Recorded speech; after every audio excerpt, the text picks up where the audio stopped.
From the top of the hill, I surveyed 9 locations along the aqueduct. I looked at the cement embankment. My horizontal reference was a distant airport tower, and that helped me triangulate my position more accurately. I chose well-defined features that I could identify, like a pipe holding the ladder going down in the water.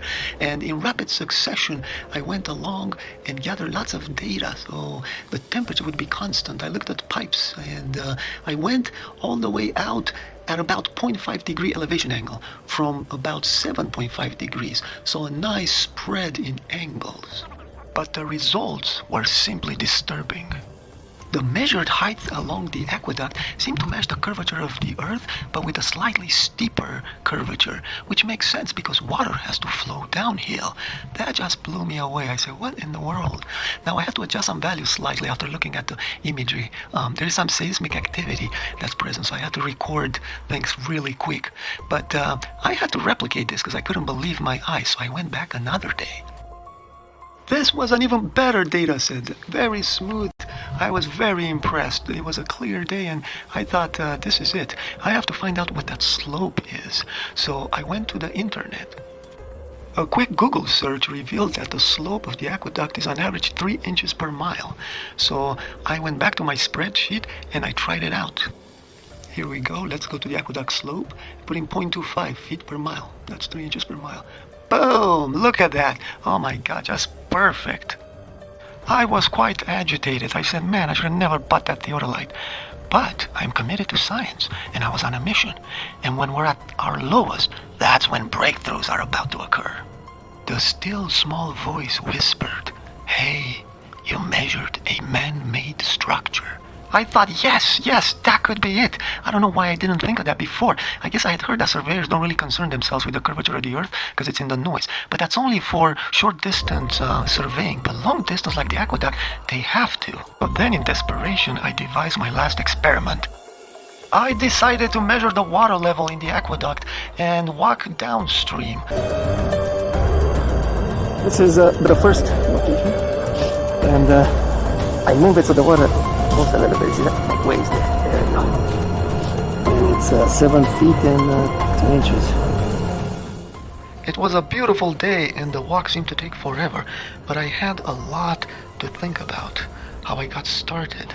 Was it possible to defeat the globe illusion in the visible spectrum? It was a walk of faith. It seemed like the forces of evil were all around me, trying to discourage me, whispering doubts. As I came around the first bend and measured the water level, it wasn't going down that much, and I really started getting worried.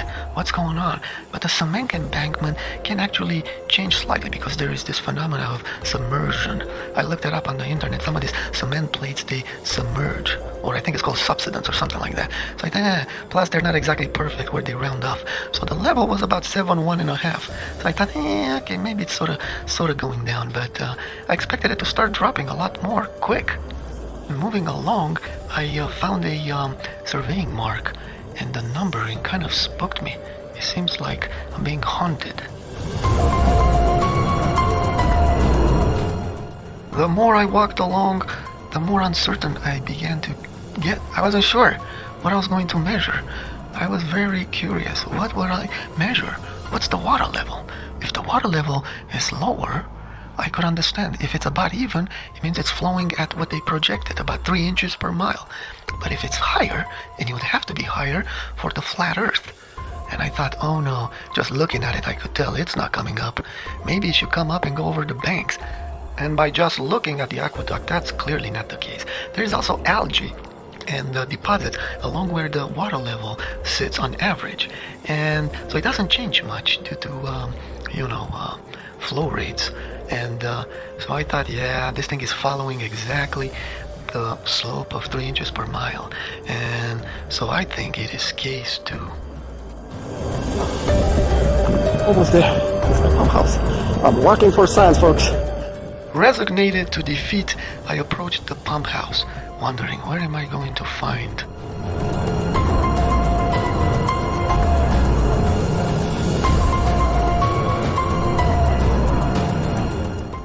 And then, a glimmer of hope. The water level appeared to be significantly higher. Okay, so we're by the pump house now. Here's the pump house, right? And yeah, we were, boom. This was the most distant point. And I used to aim around here. Gosh, the sun is shining. There we go, right there. See that? I'm moving in the water.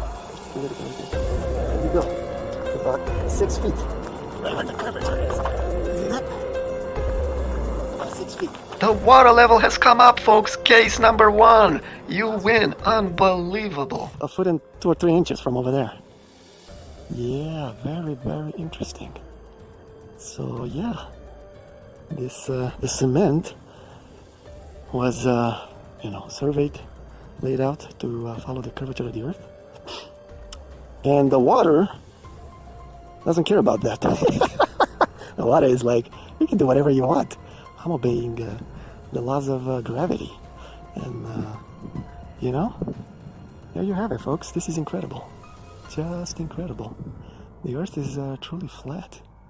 Unbelievable, but yet there is an optical distortion, right? Light bends up because there's a gradient. Temperatures are warm. The earth is truly flat. You can bank on that.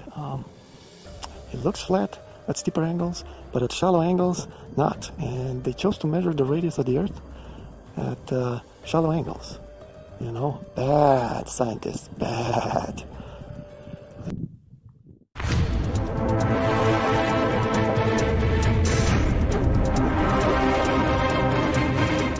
With renewed hope, I returned to the aqueduct to make my final measurement, looking at the water level. In retrospect, this was a no-brainer. I can't believe I didn't think of that. And I tried to be as precise as possible and also corrected the data slightly in post-analysis of the water level that I was set to. I also kept track of the temperature, and overall I felt this was a really good data set on a very clear day with very little wind, if any. And the results were just simply shocking. The water level was dropping along a slant dictated by 3 inches per mile, so in about 2 miles it's about 6 inches. I plotted this data based on the aqueduct distance along the aqueduct, not direct line of sight. Just incredible, folks. But wait a second, how can this be? The water is going to spill over the banks.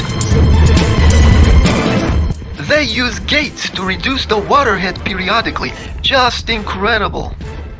While I was out there, I had a chance to talk to an aqueduct worker, and he gave me some interesting information. That stuff RTU? Yeah, the stuff is the reading on the outside. We have marks on the wall, like every foot. Yeah. We have divided in tenths. So every foot is divided in tenths, and that's how we read the water elevation. So this is the upper stream, which is before the gates. Yeah. And downstream is after the gate. I see upstream and downstream. Yeah. And so I read 39.8, and then below the gate is 39.0. So the gate is open 2.2. Yeah. 2.2. So the water is going under the gate. Yeah. Pushing under the gate. Yeah. And this is the same reading, but this is through the electronic sensors. This is the electronic sensors. So they are close to the real thing outside. They are like a little bit off. I called the office and they don't listen to me. I told them this is what I see, a real thing. Yeah. And they say, oh, don't worry about it. Because they look at the electronic data, right? So they don't believe you. No, they don't believe it. So they're like,